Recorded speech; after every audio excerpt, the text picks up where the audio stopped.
আমার বলতে কোনো দ্বিধা নেই। আমার বিয়ের পর থেকে ভালো বৌমা হওয়ার জন্য আমি কোনোদিনই কোনো কাজ করিনি, বরং আমার যখন যেটা ইচ্ছা হয়েছে আমি তখন সেটা করেছি। আর সেই জন্যই প্রত্যেক সপ্তাহে সোম থেকে শনি আমার রান্না বান্না করতে ইচ্ছা করলেও সানডে আমার কোনো কাজ করতে ইচ্ছা করে না। তবে আজকের সানডেটা আমি একদম ছুটি নিইনি, কারণ কবে থেকেই ঠিক করেছিলাম যে আজকে লাঞ্চে একটা রেসিপি ট্রাই করব।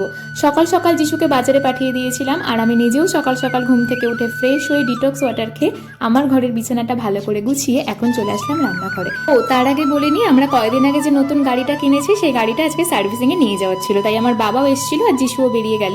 আর আমি প্রথমেই রান্নাঘরে এসে আমের চাটনি বানিয়ে নিলাম। হ্যাঁ, অনেকদিন পরে আজকে একটু আমের চাটনি বানাচ্ছি। আর তারপরে মামুনি আর বাবার সকালের ভাত, ডাল, ডিম সেদ্ধ টেবিলের পরে গুছিয়ে রেখে আমি নিজেও ব্রেকফাস্ট করলাম। আজকে ব্রেকফাস্ট করলাম পেঁপে, ডিম সেদ্ধ, তার সাথে কিছু সিডস আর আমন্ড দিয়ে। আর তারপরে দুপুরবেলার জন্য কিছু ভেন্ডি আর আলু সেদ্ধ বসিয়ে দিলাম। আর এখন শুরু করেছি আমার সেই স্পেশাল রান্নাটা। হ্যাঁ, কি বলো তো, গন্ধরাজ ভেটকি। এখন তো গন্ধরাজ লেবুটা বেশ ভালোই পাওয়া যাচ্ছে, তাই ঠিক করলাম এখনই বানিয়ে নিই। আর নিজের হাতে কিছু রান্না করে মা বাবাকে খাওয়ানোর শান্তি আলাদা, তাই এই সুযোগটা কেন হাতছাড়া করবো। আর তাই জন্যই একটা টিফিন বাটিতে 2 পিস মাছ তুলে বাবার কাছে ঠিক পাঠিয়ে দিলাম মা বাবার জন্য।